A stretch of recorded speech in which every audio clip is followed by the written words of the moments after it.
We're talking Smash Mouth. All-Star rosters officially revealed, starters, reserves, and pitchers. We're going to go through that.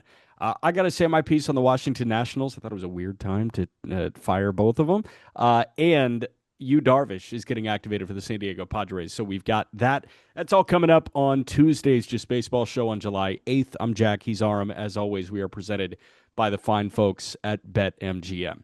Where was your level of shock when the Nats parted ways with their president of baseball ops and GM Mike Rizzo and the manager Davey Martinez? They never do this kind of thing. They never fire people mid-season. But when Miami was in DC a couple weeks ago, I said to you, like, that team is dead. I would be Mhm. stunned if Davey Martinez made it past the next week or so, because that was the same time that he said it's never on the coaches. The coaches work their ass off all the time. Like, that was his tirade that he went on. And according to the Washington Post, that left the clubhouse pissed off and Oh, dismayed and everything. we Like, knew he that. he We knew lost that. it at that point. I was not expecting them to part ways with Mike Rizzo, but I, on a scale of 1 to 10 on the shock meter, I was like an 8 when I got that news on Sunday. The Davy part was unsurprising after the comments and everything. The Rizzo part definitely. You figured they'd let him finish the year out. I mean, you even see what's happening, and it's much less extreme because the Cardinals have not been playing poorly. But even with Mosaic, right? He's been there for so long. He has achieved a lot. Like they're going to let him kind of ease out on his own terms. I thought maybe Rizzo had earned that, but at the same time, it's been so ugly for the last few years. And there's just been so many swings and misses outside the Soto trade, as I talked about in the Yeah. last episode, that it didn't fully floor me. I'd say probably like a 6.5, 7. But when you start to go back and think about how the Nationals operate, the fact that they have the number one pick coming up and the timing of everything, it did make it a little bit more surprising. And I think what it ultimately does boil down to is I think there had to be some things going on behind closed doors. I don't think anything egregious. I've just, they must have been, by they, Mike Rizzo and ownership, the learners, button heads a little bit more than usual. When things aren't going well, it gets even worse. And some of those things that maybe you were sitting on and didn't say for a while come out because I go back to the quote and I'm trying to find proper attribution to this, but Washington Post. paraphrasing, Yeah. there was that quote from Rizzo is basically, I've navigated this ownership group for 20 years. Is that what it was? Yeah, I think I've navigated or I've put up with it. I'm finding it right now. Even if he didn't say put up, it essentially was implied. Um, that said something to me a little bit too. 100%, man. Let's see. It was from the Washington Post, I know. And of course it's behind a paywall. I want to find this. It was Barry Svrluga that tweeted it out. SVRLUGA. He said Here, something along the lines. Mike Rizzo said something along the lines of, um, I've navigated this ownership group for 20 yeah, years. that's the job. The quote: "The sun will come up tomorrow. That's the job. I had a great run. Navigated that ownership group for almost 20 years." So, yeah, that implies that it wasn't. He had to work around them. The success was despite them. Is kind of how that came off to me. And I think that's just sometimes how things go when you unfortunately Yep. end on not the best of terms. I thought the tandem firing was interesting too. To me, it feels like a little bit of ownership trying to take attention away from themselves, like Ken Rosenthal alluded to. I do agree with that side of things. But Yeah. I can also understand the side of it, which is we have the number one overall pick. We do have some core pieces here. We have a guy that could be a superstar. I think really is a superstar in the making here, in James Wood. We want to turn the page. And what better time to turn the page than, before the number one overall pick is holding our jersey, with different people at the press conference. That's just kind of how I saw it. It's like, it's a little bit more symbolic. And whether you think that, makes sense or not, I think with the number one pick, it almost makes it make a little bit more sense to me than if it wasn't the number one pick. You So already I know who think you're taking. I think it makes less sense to me because Mike Rizzo is a scout at heart. Like, he cut his teeth in the scouting department and he is very hands-on when it comes to the draft But the process. decision's probably made. You would think so? I do think so. Yeah, I bet they're close. I bet it's at the opposing 1 yard line, but I wonder if that decision is already made. And if it's a Kate Anderson, then okay, cool. But they also may feel like, oh, well, it's really hard to screw up the number one pick this year if you go with a Holiday and keep him in the DMV with his brother, or you go with a Kate Anderson at a LSU. They're not getting Exactly. dunked on either side. So Nope. it makes a lot of sense that they could do it now, but I thought the timing was weird given Mike Rizzo's scouting background. A couple takeaways from his quote in the Washington Post. Number one, great perspective on the Sun will come up tomorrow, had a great run. Mike Rizzo is going to have another job as a special advisor in whichever front office he chooses. This guy figured out a way to win a World Series, and he managed to get a Trey Turner and a Max Scherzer and a Bryce Harper and a Steven Strasburg and a Juan Soto. Like, I understand Juan Soto was a big ticket IFA guy and Harper and Strasburg were slam dunk number ones, but I don't know, man. Like, And then you nothing to had show that. for those guys though, too. What? Nothing to show for those guys other than Soto, too, is the tough part. Yeah, well, you've got a $50 million catcher who's not good in Keibert Ruiz to show for Scherzer and Turner. And then Josiah Gray, is his arm attached to his body I anymore? hope so. I I hope feel so. really bad for Josiah Gray. Sucks. But for me, I look at this roster and I'm with you. The Soto trade slam dunk. Aside from that, it's so far and away the worst roster in Major League Baseball. It's not close. It is. Aside, if you remove the Soto trade players, Yes, yes. yeah. And I know like you can't fully do that, but again, it just shows you that the one opportunity here where you trade the best asset to the team that is the most aggressive in their trades and most willing to give up, good prospects.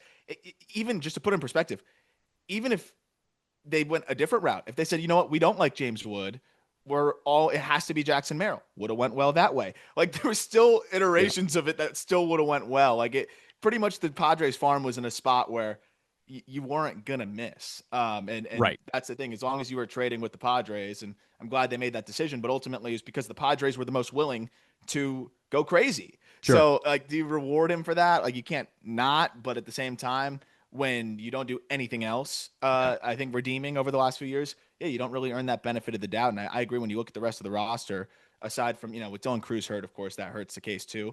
But, you talk about this renowned scout, but the last few years, drafting wise, has been No. pretty rough too. The biggest note for me, I saw Lance Brzdowski tweet yesterday. The Nationals bats have had a bottom three ex Woba in the minors for 3 straight seasons, and the pitchers have had a bottom three strikeout to walk rate in the minors in each of the last 3 seasons. So over the past 3 years, they've been bottom three in ex Woba and bottom three in strikeout to walk as a pitching staff. But they don't care how hard you throw a ball for. Yeah, I love those signs, and I'll make fun of that until the day I die. But at the end of the day, man, like you can't be good when the farm is always this bad. You will never be good because then you go.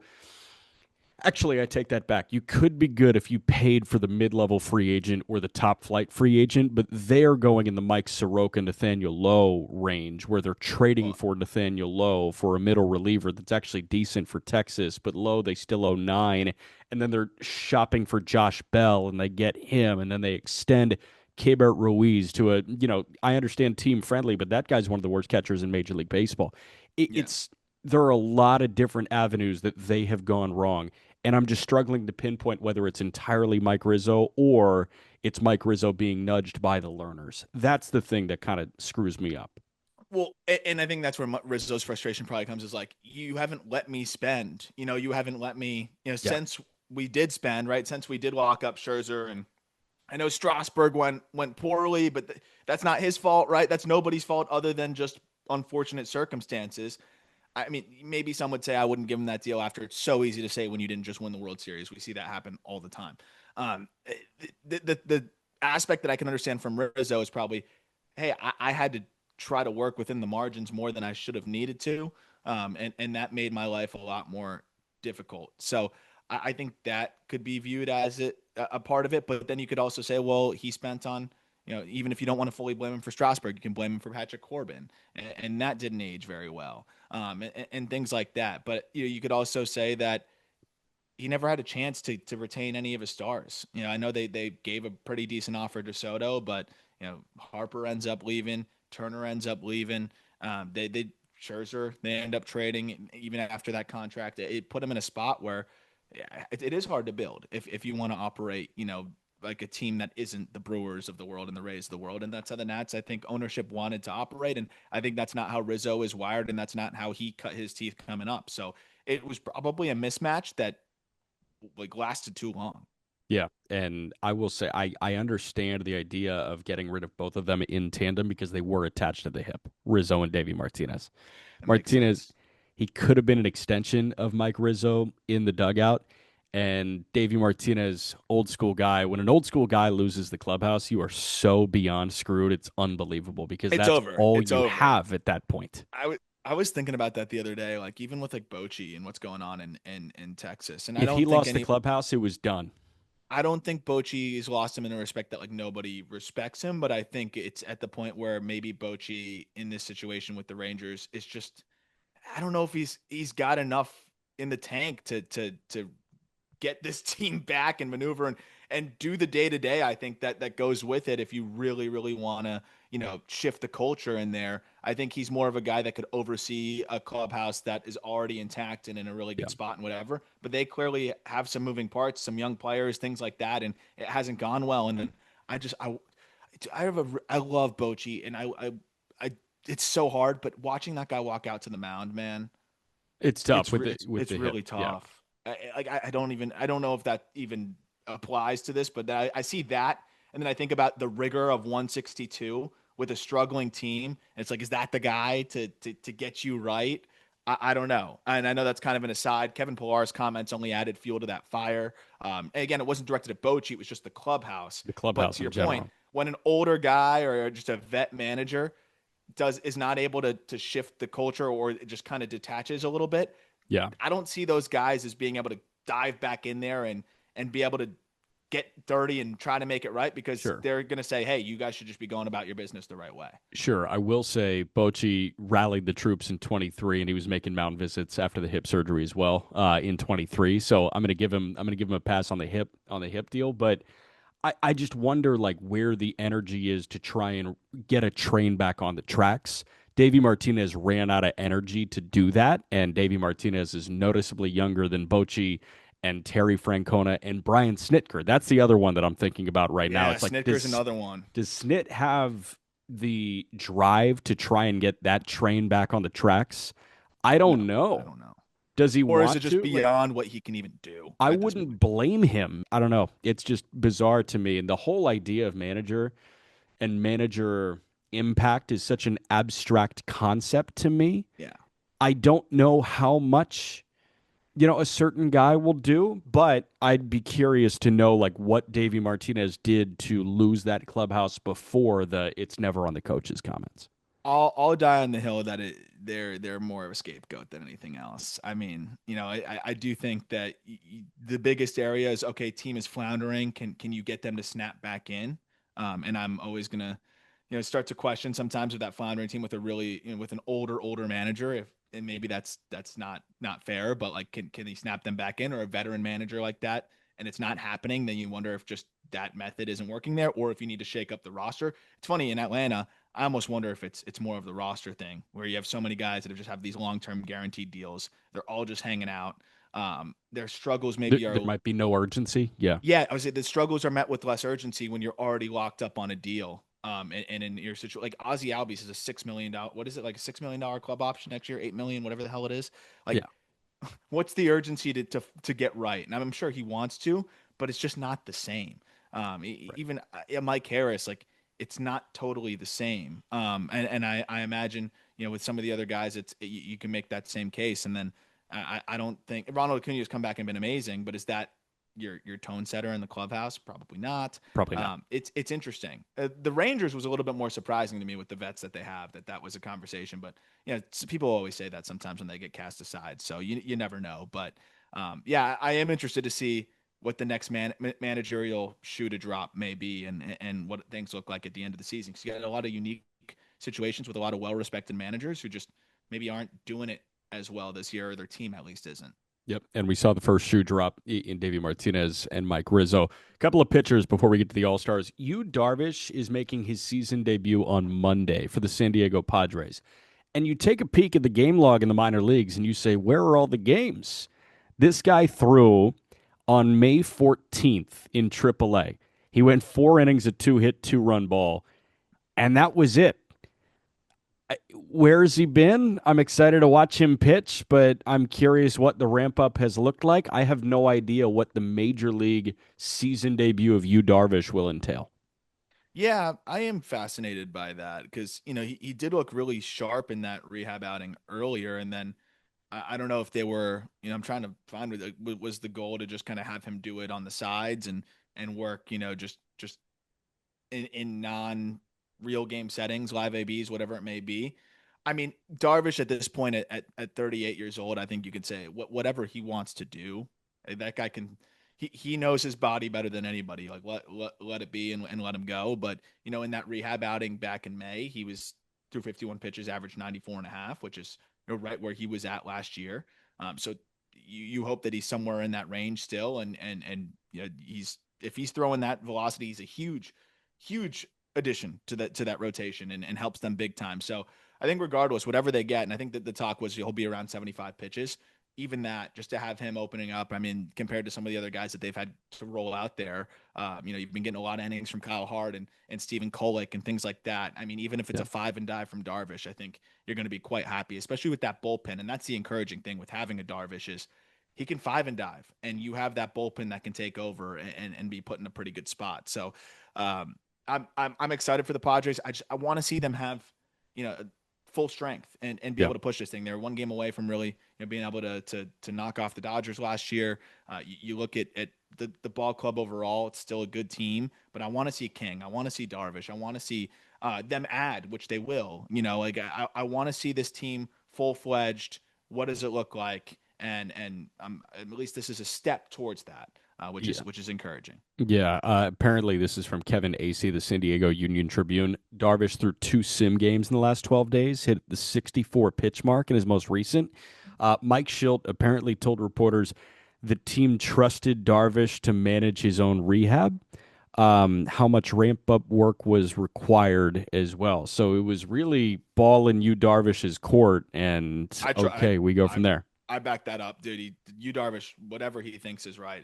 Again, he's gonna be 39. That guy throws 800 different kinds of pitches and is a Yeah. pitching savant. Whatever you think, man, go right ahead. And Darvish was amazing last year. When you just take a peek at what this guy did at the major league level last year, 16 starts at a 3.3 ERA. He was 7-3. When he was on the mound, he was nails. So I'm with you. And Trust he's you, maneuvered a Darvish, lot of injuries through the years, so like for sure. he knows himself. For sure. Real quick, and I know you guys probably hit on this quickly. Brandon Woodruff, man, I got a front row I mean, yeah, seat to you that. got to talk. We did talk about it obviously because that was just it was a masterclass. But I mean, you called it. So like, yeah, I mean, break it down from your perspective. Were you watching or were you just keeping tabs? I was watching. I Did you was have Gabby watching. and I overlaid? I did. Did you hear how much we were like laughing? Yes.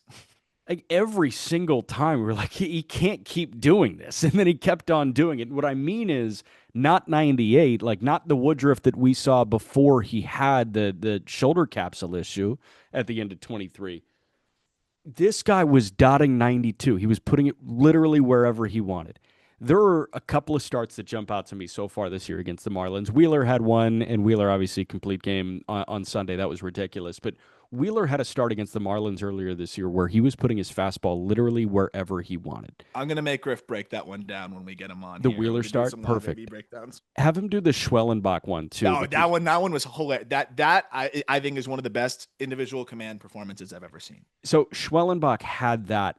Woodruff was right there for me. This guy was putting every single pitch exactly where it needed to be. He was lining the perimeter of the strike zone. Like the K box, if you were to overlay his pitch mix on the K box, it would cover pretty much every square inch of the perimeter of the strike zone. And then he would drop the changeup low. He would start at the knees and it would dive off. And then the sweeper would start on the outside edge and bend off. It was a masterclass in location that I was watching. I was floored and I was laughing at how impeccable the command was in his first start back in the big leagues in 650 days. No one should be able to do that, but he did it. He threw two pitches of his 70 that had a strike probability of less than 5%. So basically every other pitch, was had a shot. Like even if it wasn't a good pitch, it wasn't bad. He really had no non-competitive pitches. it was really impressive to see. 76% strike rate overall. And then seeing that he still had that six, like he could grab a six when he needed to. And I know that's what you guys were like, oh wow, he grabbed a six and elevated it. It's like having that four seamer up at the top to be able to do that still. I think is this is a little bit of a reinvented version of him, which I think could pitch in the big leagues for a very long time. So it was really encouraging to see. And I think some of this may actually be a bit of self preservation, just showing that six to me. And he did it a couple times. Like he has it in there, but I think realizing, hey, let me dot up 93, Yeah. 94, and I've got, an assortment of pitches that are going to work. It's just, I'm so happy to see him back. And now his contract situation is interesting, right? Because you have a guy now, if he continues to throw this way, and I know it's just one start, and I'm sure he'll have, a couple human starts mixed in there as he just gets used to going again. Right. It's a $20 million mutual option for next year. Mutual options never get picked up ever. I don't think one's been picked up in like 10 years. But this might be one of the first mutual options to ever get picked up in the I was last thinking decade. about that. I was thinking about it because if somebody says no to that 20, like obviously it is essentially both a club option and a player option at $20 million. So both sides need to say yes to 1 year for 20. Woodruff loves Milwaukee. That's the thing that makes me think that he may just say yes to one for 20 and they rework something in the middle of next year. I agree. I honestly do, and that'll be electric. We need to have like a celebration if the first mutual option is picked up, and I legitimately think it's definitely north of 5 years.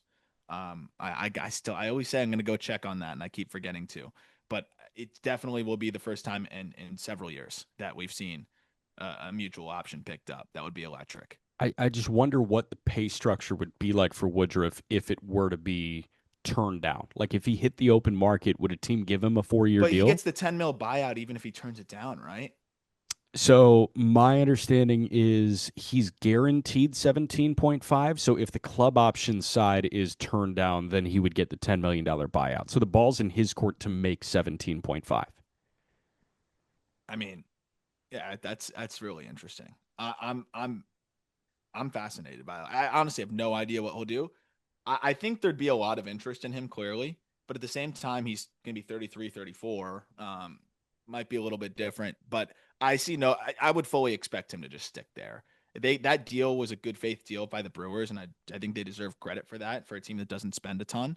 Yeah. And it looks like it could be paying off, but at the same time, yeah, I think Woodruff may want to reciprocate that and stick around. I think they're going to find a way to work it out. He's a Brewer. There's something about him in a Brewer's uniform that makes all the sense in the world. And there's another guy like Steele as a Cub is going to make a lot of sense. I don't see Justin Steele in a uniform other than Chicago at any Yeah. point in his career because he's latched onto that. And Woodruff for me is just a Brewer. Like he's going to stick around and he's going to be that guy. Apparently he loves Milwaukee. And I'm with you, good faith. Like the escalation from 2.5 last year, knowing that he was going to be on his ass, to 5 this year, knowing that he's going to be ramping up and may run into some trials and tribulations, to 20 there. It feels very Glass now, but it might actually happen. Like Glass Yeah. now, it was that escalator, knowing that Tampa was going to move him at some point. Exactly. Exactly. But no, I think they make this one happen, especially with Hoskins off the books. And I hope they do. Yep. All right, we're going to get to the All Stars here in a moment, but before that, quick break. Let's start with the National League All Stars, and here's how we're going to do it. We're going to go starters, reserves, and pitchers, and we're going to mention guys that you feel really happy for, guys that you say, are we sure? And then notable snubs in each category as well. So the starters, there are going to be no snubs because at the end of the day, it's a fan vote. The NL starters, you got Will Smith as the catcher, Freddie Freeman at first, Ketel Marte at second, Manny Machado at third, Lindor at short. The outfield is Acuna, PCA, and Kyle Tucker, and Otani is the DH. Acuna was the interesting one to me. I understand that the fans kind of control this. I would have liked to see Corbin Carroll in that outfield. I would have liked to see James Wood in that outfield. But at the end of the day, Acuna was dynamite as soon as he came off the injured list. So I get it, man. Yeah. And, I think people, it was funny. I was joking with Peter on the last episode, and it's valid. Like, there's always going to be a ton of snubs. You can maybe argue there's been as many this year as ever because so many players are playing well. Yeah. And so many young players came on really strong in the last couple weeks. But the All-Star game at the end of the day is for the fans, and um, I I think Ronald Acuna Jr. did enough since coming back to earn that, given that he already gets the inside track as one of the game's superstars. So Sure. if you're one of the game's superstars, you come back off of injury, and then you're one of the best players in the game for a month. I know that does sounds unfair, and I'm moving the goalpost. That's all about what All Star voting really is at the It end of is. the day. I think that's valid, and I know it sucks because certain players end up getting squeezed out. I think about an Andy Pages who does get squeezed out, who definitely deserves to be an All Star. I think of a Seiya Suzuki who deserves to be an All Star, but who do people want to see? It's going to be Ronald Acuna Jr. And if he had a 700 OPS, even if he had an 800 OPS since coming back, He I'd wouldn't say be here. okay, I think you could even argue it could get to the mid 800s, and you'd say, okay, but he's not lighting the world on fire or whatever. This guy has come back and been one of the best players in Major League Baseball. 1,000 OPS since coming back, and it's not 20 games, it's 40. Right. So I do think that he earned that opportunity. And then you also mentioned that it's in freaking Atlanta. Yeah. So that was gonna be the icing on the cake, anyways. Yeah. The reserves, as it stands right now in the National League, Hunter Goodman is a reserve catcher. He is Colorado's token All-Star, and I love this for Hunter Goodman. That's a guy that I'm really happy for getting to the All-Star game. Pete Alonso, Ellie De La Cruz, Brendan Donovan, fired up that he's an All-Star, and Matt Olson is also there. Eugenio Suarez is there from Arizona. And then the outfielders, Corbin Carroll, Kyle Stowers of the Miami Marlins, Fernando Tatis Jr., and James Wood with Kyle Schwarber as the reserve DH. I think a lot of this was right. There were a couple of notable omissions. I understand Olson being there because he plays every game, and again, it's in Atlanta. Michael Busch over Olson, I think there was a serious case there. Busch has been Yes. playing out of his freaking mind. And I Yeah. wish that he could be there, but there are too many Cubs All-Stars. Seiya Suzuki probably deserves to be there over Michael Busch, but at the end of the day, I think both of them should be there. Seiya leads Major League Baseball in RBIs. How is the RBI leader not an All-Star? Yeah, maybe says something about the stat. I don't know where we're at with that stat. What's interesting too is again, this is like the conversation of guys coming on late. So Bush has been great all year, but he was only facing righties essentially, and had an 850 OPS up until June 24th. A lot of this was locked in already, right? Like you can't totally change the voting by going nuts for a week and supersede the weeks prior of voting that accumulated. You have a Michael Busch who I'm pretty sure increased his OPS by 100 points in his last like 9 games. Are you So sure? yeah, Man, yeah. I thought it was already in the high. I thought it was already in like the mid to high 800s. So so June 25th, he had an 855 OPS. Wow. Now it's 950. Okay. So he deserves it now, but that was, I mean, a lot of these votes happened 4 home runs ago, or even I would say 7 home runs ago. So the timing is tough. Cedon Rafaela kind of screwed in that regard too. I even think you could say Juan Soto got squeezed For out sure. because the slow start. And also I think what sucks with Soto is the optics of it all.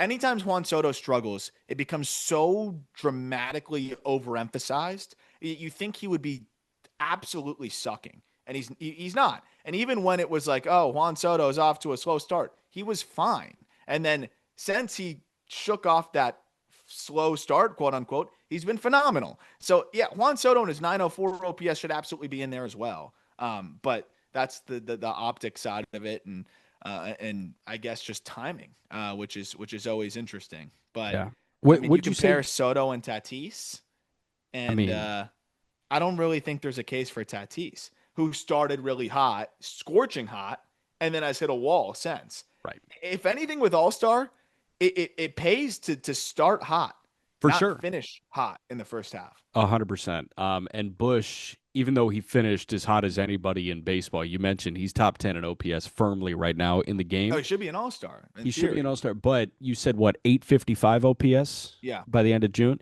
Olson on the year right now is at an 857 OPS at the moment. So like I think it was still close, and I would have sided with Bush. But again, Olsen being in Atlanta, I totally understand that. And Olsen has kind of been the one consistent, reliable piece for the Atlanta Braves before Acuna came back.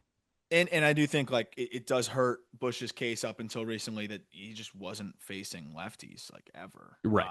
Which is gonna impact your case a little bit, but I still agree Bush should be in there. And if you could have like Yeah. a, a last minute adjustment, I would definitely be one of them. The only other guy I want to make sure we don't pass up is Trey Turner in Philadelphia. Trey Turner has had an all-star caliber first half, but Turner got squeezed out. Cincinnati needs an all-star. It was Ellie De La Cruz.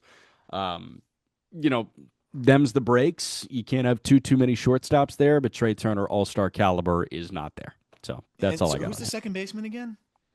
Second baseman is, I mean, they didn't take another Donovan, the reserve second Yeah, baseman, Ketel Marte and that, Brendan Donovan. But that's where I'm almost like Donovan's the token I'd all-star. rather have an extra shortstop. I'm happy for Brendan Donovan, but like give me an extra shortstop to a middle infield thing, Yeah. and maybe you have to take one second baseman, but it could be like four middle infielders. I don't know. Because Trey Turner, I mean, he is having a spectacular season, Right. and he did really get screwed here as well. I mean, what he's ninth in F4. Um, Yeah.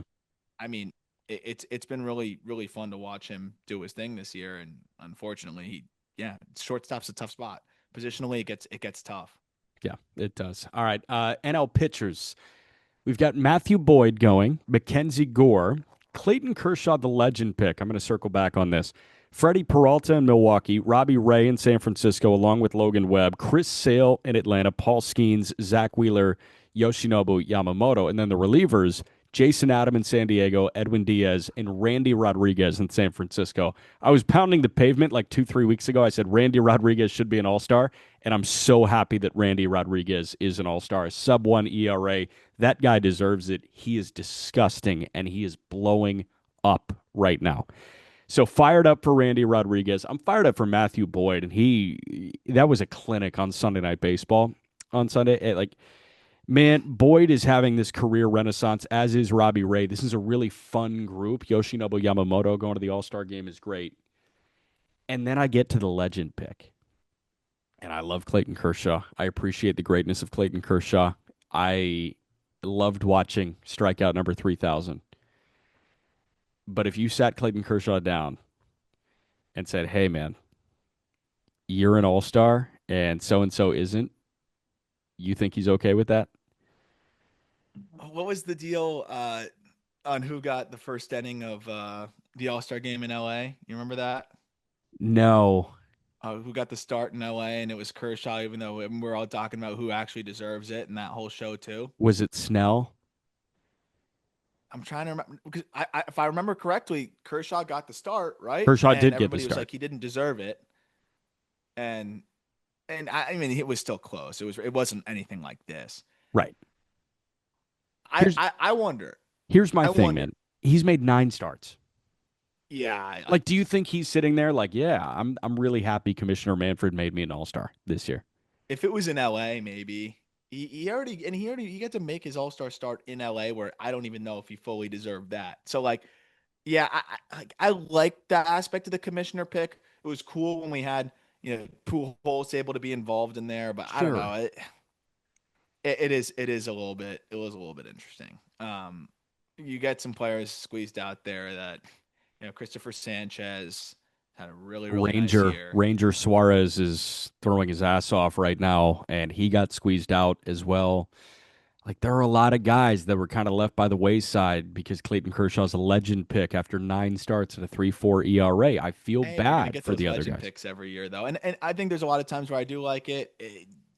I don't know if I have anything majorly against it. The only thing is the fact that he did already kind of get that like legends nod when he got the start in LA, even though he earned being an all star there. Yeah. Like I don't know if he fully deserved the start The there. the So other the other aspect of that, I saw somebody on Twitter, and I'm blanking who tweeted it.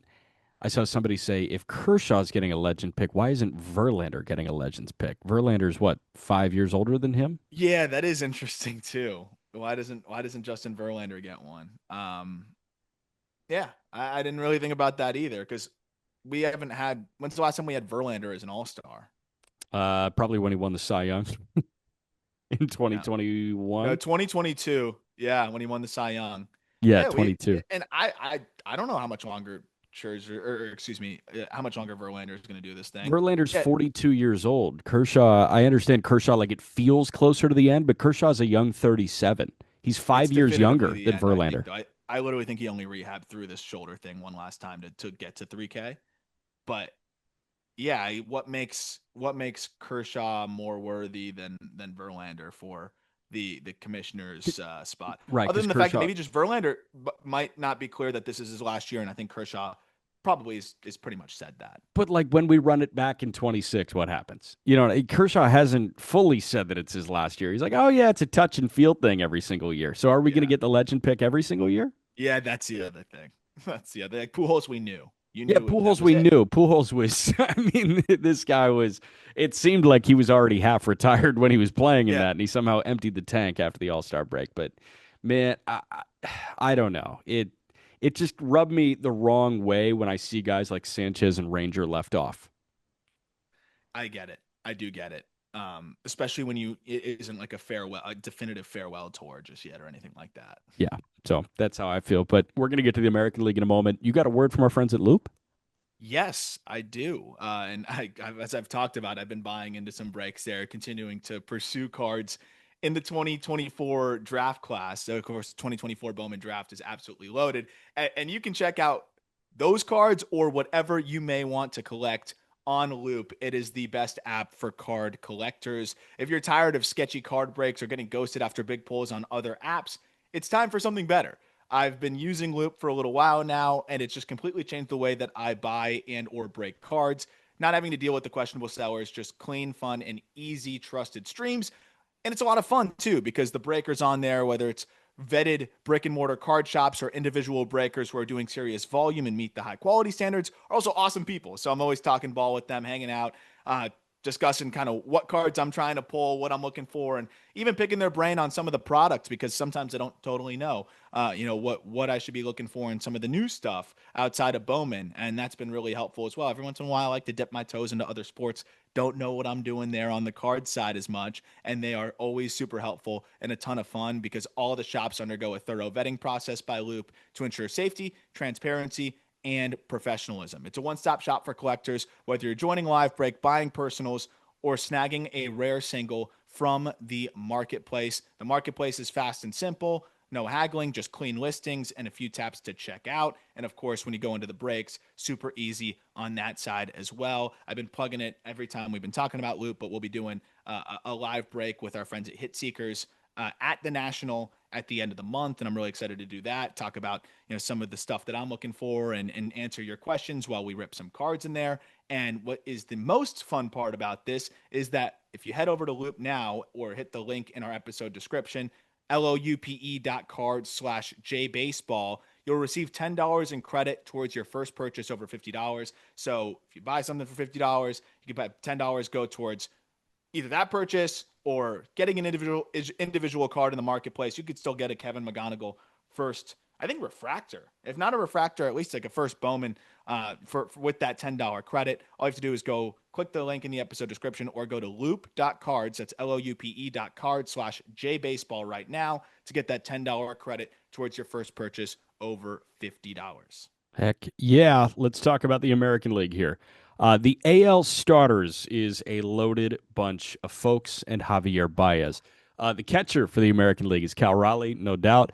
Vladdy Jr., the first baseman, Gleyber Torres of the Tigers at second, Jose Ramirez at third. Jacob Wilson won the fan vote. He is the shortstop. Outfield, Judge, Riley Green, Javi Baez, and Ryan O'Hearn. By default, via the Rafi Devers trade, is the starting DH for the American League. Really happy for Ryan O'Hearn. Really happy for Jacob Wilson. I love that this brand of baseball is sexy again.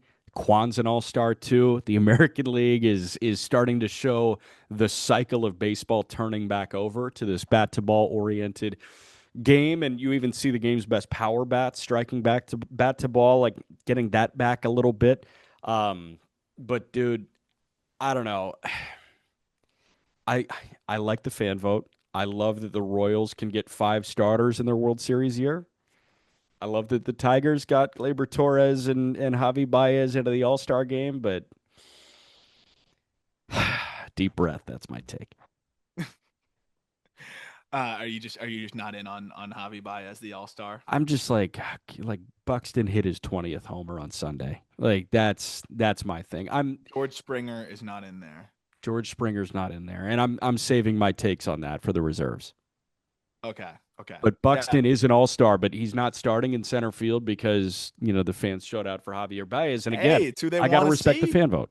It's who they want to see. Yep. Uh, I'm part of me is kind of wondering who wants to see him starting. I definitely would rather see Byron Buxton, but Tigers fans definitely showing out. I can assure you because I've been tagged in every Riley Green home run since I said a few weeks ago that I would take Quan over Riley Green. Didn't help that Riley Green hit like 40 home runs Yeah. in a week and a half, 2 weeks since. But oh my goodness, Tigers fans have tagged me in every single Riley Green home run. It's incredible. It's Dude. incredible. They are a relentless bunch, never happy, never satisfied. One of the best teams in Major League Baseball, one of the best farm systems. Need every ounce of it though. Of course. But I you I got also Javi Baez as a starter. Yeah, let's hear the reserves. I also just wanted to say that Javi hasn't started a game in center field since June 1st. So it's good that we're seeing him there. But you know what? It's all good. Okay. I hope you start getting tagged in everything. Same. That's fine. All right. The reserves for the American League. Alejandro Kirk is the backup catcher. Jonathan Aranda. I'm so fired up for him, man. He is an all-star. Alex Bregman is an all-star. Jazz Chisholm Jr. is an all-star. Brandon Lau of the Tampa Bay Rays, also an all-star. Jeremy Pena, the Astros. Bobby Witt Jr. was named to the reserves. And then the outfielders. Byron Buxton, Stephen Kwan, Julio Rodriguez, and Brent Mm. Rooker is an all-star as well. I am a war disciple 99.99% of the time. But if your OPS starts with a 6, I'm not sure you can be an all-star.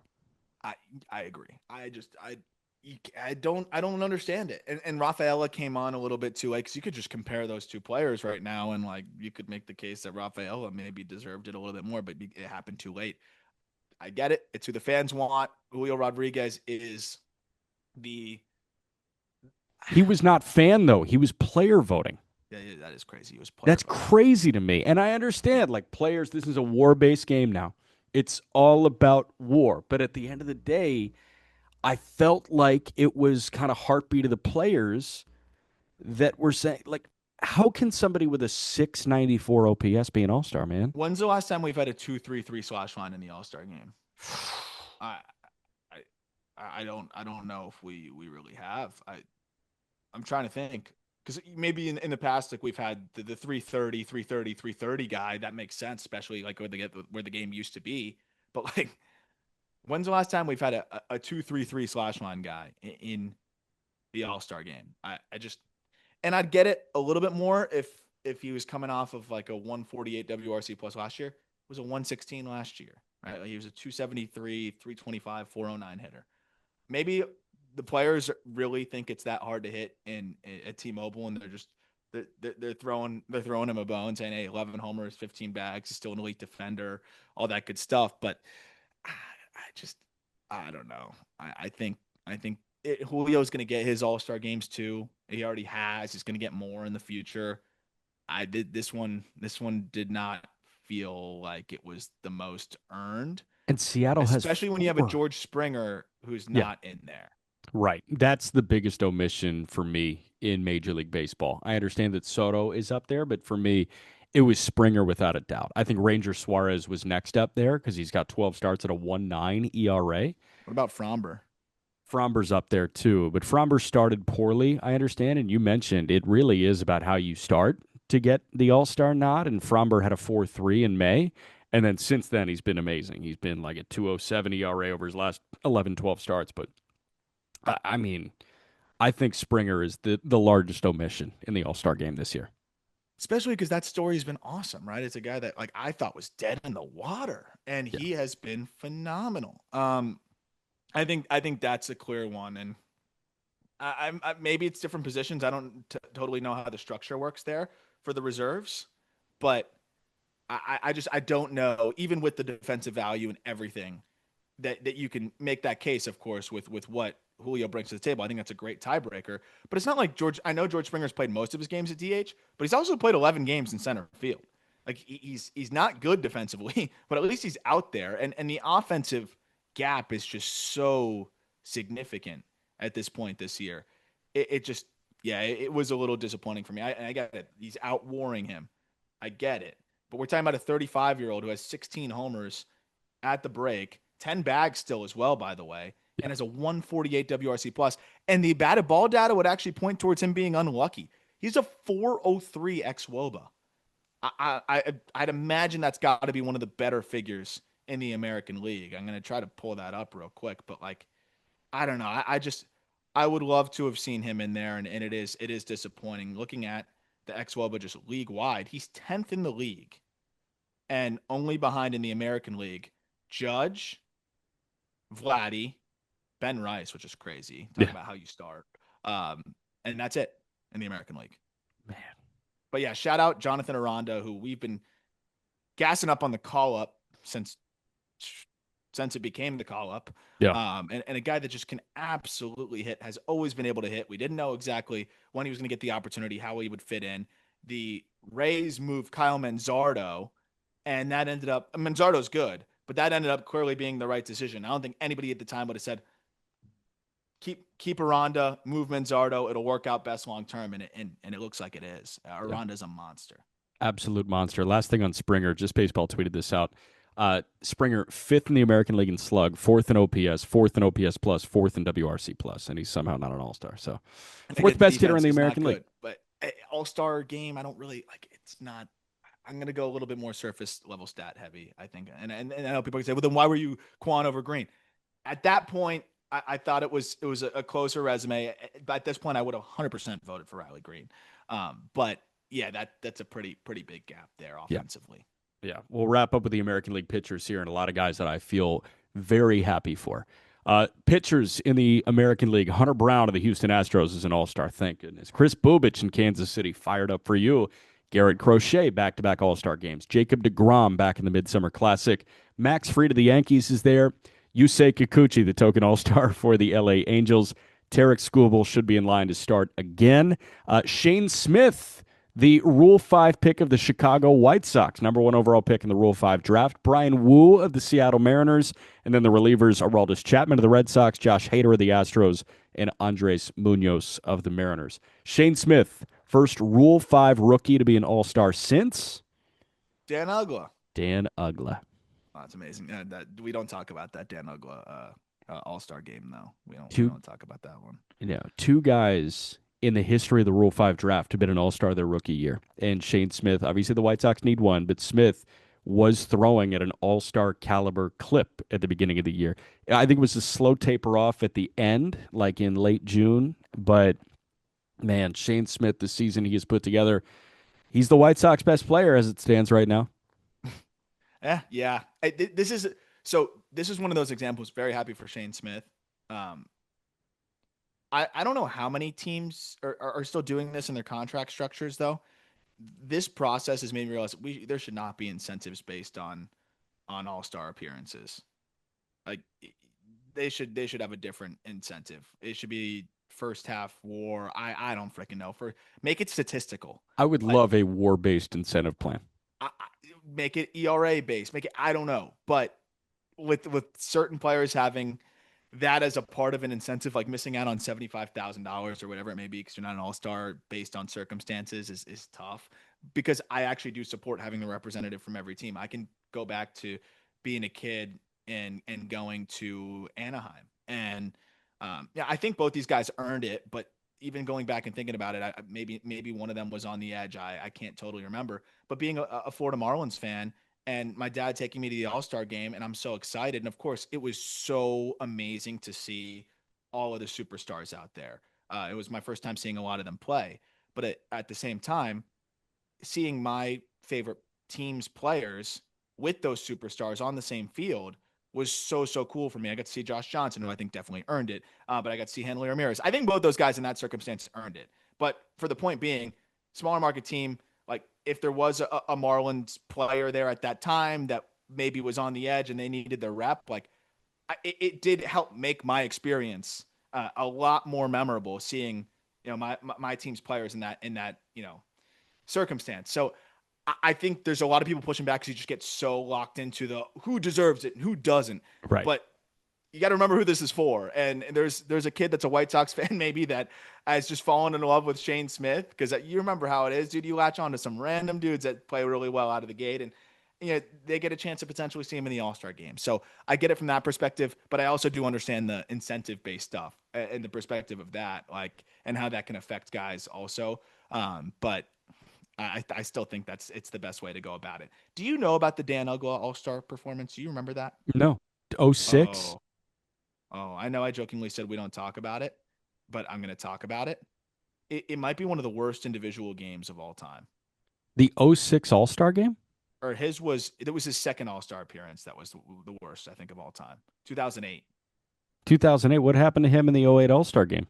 3 errors, which is an All-Star game record, and I think he went 0 for as well.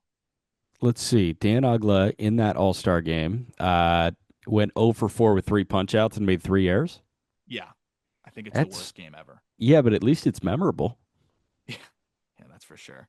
But yeah, that was an all-timer. I felt so bad for him. That's a toughie. Yeah. Man. I had a couple of notable omissions on this front. Brian Abreu, I understand it's really hard for setup guys to get in. I think the argument could have been made that Brian Abreu should have been in over Josh Hader, but I understand that Hader is the closer and he gets the ninth, but I think it's just a matter of circumstance that Abreu doesn't get the ninth because they paid a closer $100 million. The other one that jumped out to me, I mean, Fromber, you mentioned already, Joe Ryan in Minnesota. I was like, where's Joe Ryan? He has been the only thing that has kept their heart beating in the standings right now. Like, aside from Joe Ryan, that rotation has Cody been Clemens. Horrible. Clemens, man.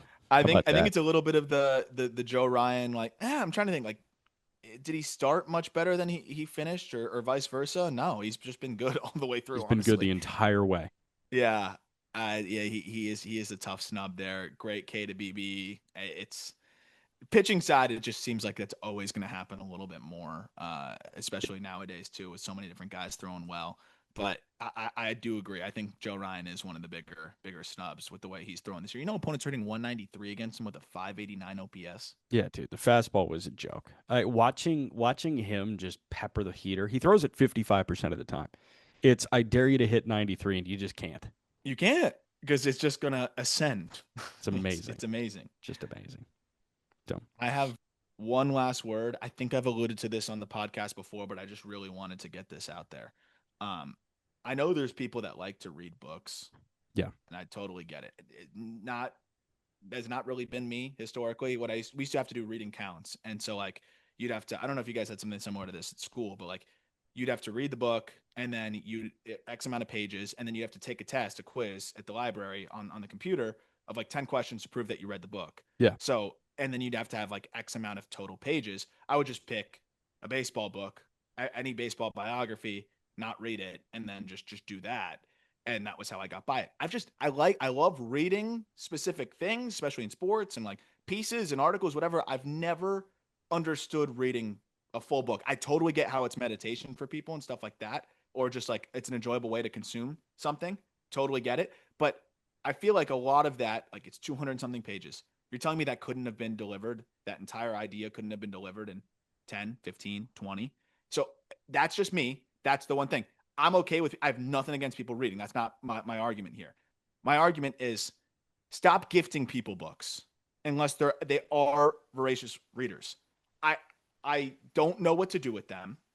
I don't want to be rude because I do appreciate it and they're not cheap. It's a kind thing. And I do like having a couple like coffee table books here or there. That's cool.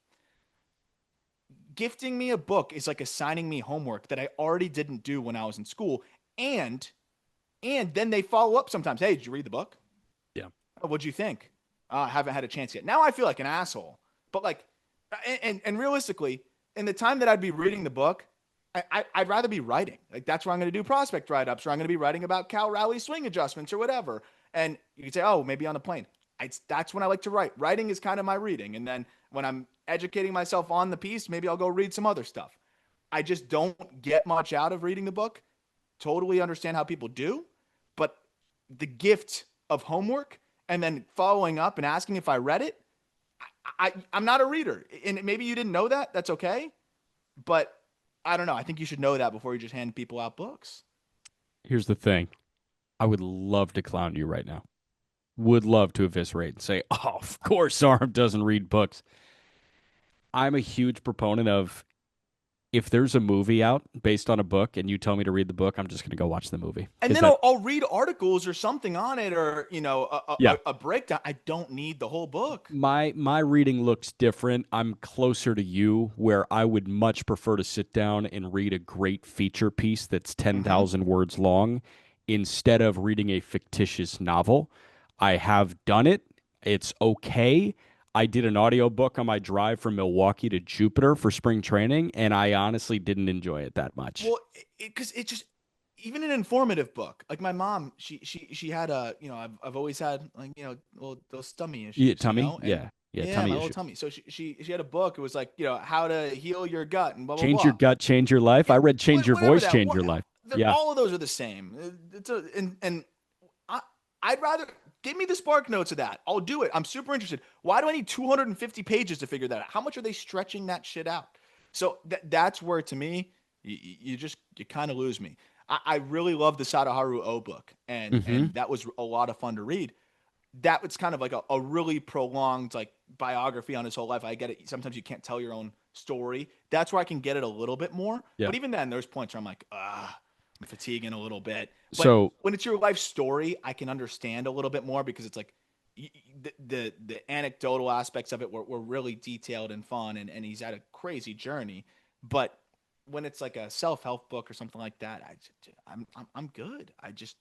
I'm good. And then now I feel bad. So I'm like, do I audiobook it? Do I spark note it? Do I pretend I read it? you spark What note am I it and you supposed to pretend. do? You absolutely pretend that you read it. Yes, you spark note and you say, "Oh yeah, I read it. I loved the part about," and then you pull a character's name, and then they'll just go away forever. That was my tentative plan, but So you're good on that front. There have been, I think, 3 or 4 books that I've thoroughly enjoyed.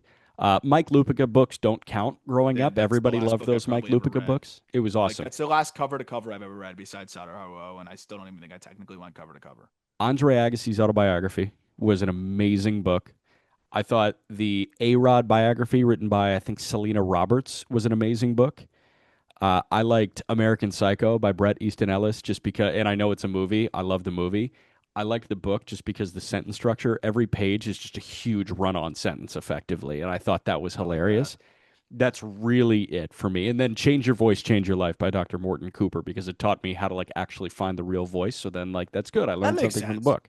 That makes sense. I just think people get off to it too. It's like, oh, I read these books. Like you should check this one out. No doubt. And like I'm so well read that I'm gonna gift you books and tell you like what you Yeah, should. no, that's just flexing. That's flexing that they read onto you. It's like I read this and I think you may like it, but you won't like it. I just want to show you that I read this book. Yeah, it I think might be a it's an little. It ego might be thing. a little dense for you. But you'll keep pushing through it and you'll enjoy it. So, This is a good chat. No yeah, just backlash coming.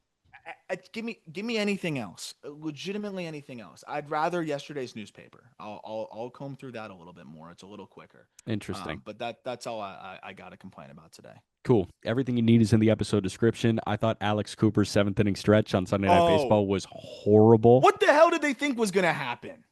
I don't know. That was really bad. I'm sorry. It was so bad. That's I my only can't thing. believe she made it about herself and not about the fans. That Who was would have thought? crazy. And uh, I mean, I Ugh. respect everything she's built, no doubt. But like, just know your target there for Wrigley Field. I mean, they were booing the Everything. back half of the song. It It's was great. It's great. crazy. Shout Good, out Cubs no, fans for that. good from the Wrigley faithful, but Yeah. man, that was crazy. Yeah. Again, every link you need is in the episode description. No show tomorrow. We'll be back to talk to you on Thursday.